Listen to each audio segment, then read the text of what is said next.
thought that ripping would feel much more dramatic. Booking Manchester Marathon and declaring I was going to try run a sub 3 hour marathon is what kind of kick-started me posting on YouTube. I was like, I'm going to run my first marathon in under 3 hours and I'm going to document the full thing on YouTube and I'm going to take everybody by surprise. And here we are 6 months later, where I've been completely humbled by the sport of running. I've actually pulled out of Manchester Marathon. In fact, I pulled out quite a while ago when I realised I was going to be absolutely nowhere near doing a sub 3 hour marathon. And to be honest with you, I don't have another marathon booked yet. And I mean that, I do just feel absolutely humbled by the sport of running. It's such a simple yet so difficult sport. And even though I'm going to talk about my sub 40 10k goal in this video, I also want to talk about all of the mistakes I've made since I set that incredibly naive sub 3 hour marathon goal.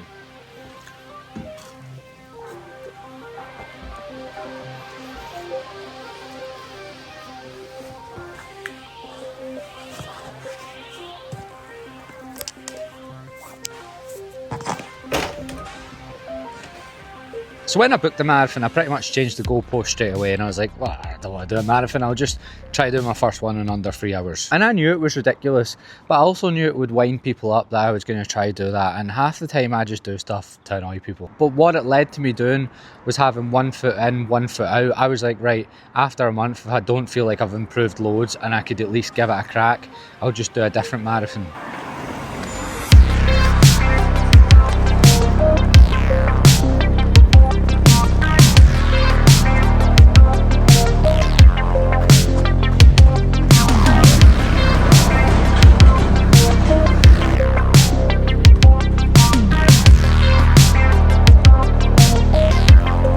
I should have just committed to Manchester Marathon no matter what, because yeah, just even booking it got me out running more. But when you're 1 foot in, 1 foot out, you end up thinking, that's ages away.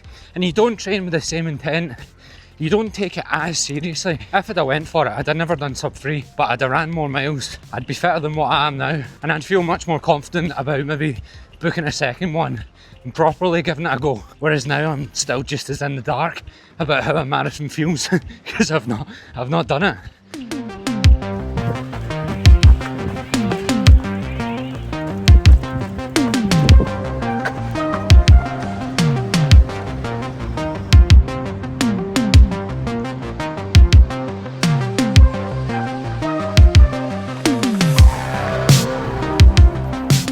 I should have also just got a coach. As soon as I booked the marathon, I should have went, I've never ran a marathon before, that's going to be different to running 5Ks. But I didn't. I persevered with my own training. And that was pretty dumb, because the most I'd ran so far was 24k. I've still not actually ran more than that, and that was tres difficult at the time. I'm pretty sure I was very sore for quite a while afterwards. It's that reluctance to admit that somebody knows more than you, or you can't figure it out on your own. And I'm a coach myself, and I still fell for that trap. In fact, it's sometimes worse when you're a coach, because you're convinced that because you can coach something else that you know everything.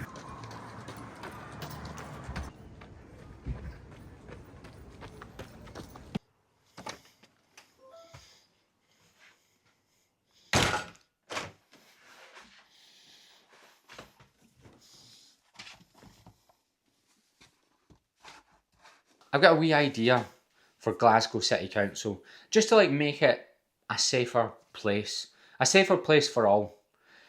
And I've been sitting on it for a while, so I just want to get it off my chest now, because I've seen something where this scheme would have really, really helped. What I think they should do is they should deliver yellow cards to every single house in the city. However many people are in it, that's the amount of yellow cards you get. So it just comes in the post, you get it, and a wee letter, you pull it out, a yellow card. However, this isn't for banter, it's not for, humour. You're only allowed to use it in one specific situation, which doesn't crop up too much, right? You're only allowed to use it when someone is being just too hipster. They've just done something that's just you can be a little bit hipster, but that's too much. And you just go, you don't even say it, you just walk straight up to them and go, and don't say anything, right? And they won't know what you mean. But once they get their second yellow card, they'll go, oh my God, I'm gonna get a red card. then they'll maybe clock on. This situation that I seen was in Queen's Park. They were in a hammock. They'd brought their own hammock. Is that even what you call it? Yeah, a hammock. They'd brought their own hammock, tied it between two trees, and they were lying, having a conversation and reading a book in Queen's Park. And it's not even a nice day. And that is where I would be getting my yellow card out straight away. No! No! Stop it!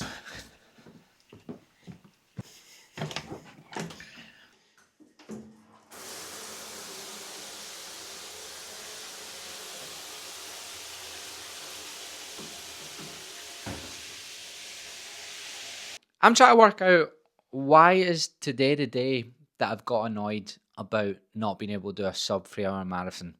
I've been racking my brain because everyone's told me that I can't do a sub 3 hour marathon from the very first day I announced I was going to try do it.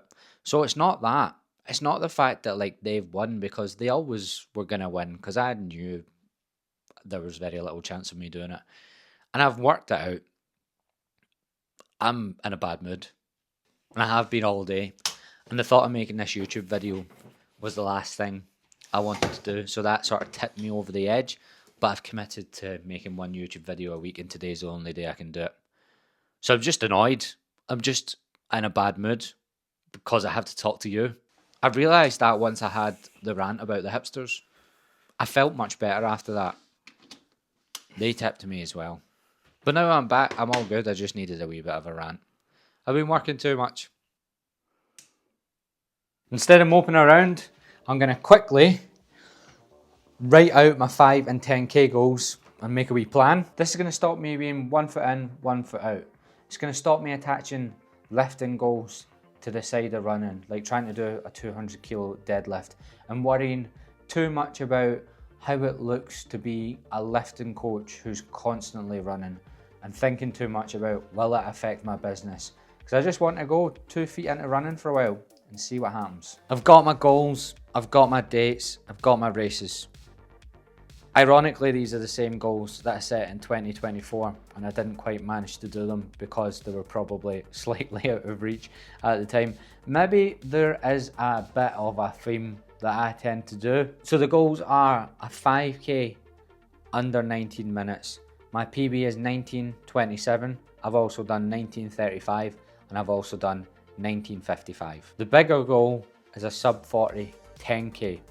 Now I've only done 43, 45, and I think my other time was 44:10. However, I've never ran a 10k all out at the same fitness level that I've done those 3 sub 20 5ks. So I'm going to do the 10k at Edinburgh Marathon Festival on the 23rd of May. I've heard there's hills there, and I don't think I'll be able to do it under 40 minutes by the 23rd of May, but we're just going to go for a solid PB. Then I might do Glasgow 10k on the 12th of July. I've done that the past 2 years, that's where both of those times come from, but I'm also in the Tour de France. I'm actually racing in the Tour de France the week before. Then Strathclyde Park 5k on the 25th of July. That sends shivers down my spine. If I could do it there, that would be amazing. I reckon I could get a crowd at Strathclyde Park of just my friends, of course, which there aren't many, so there'll be 2 people there, my girlfriend and my dad. Strathclyde Park is a traumatic place to run for me, because I can run around that full lock with just visions of me getting forced to run around there when I was a kid.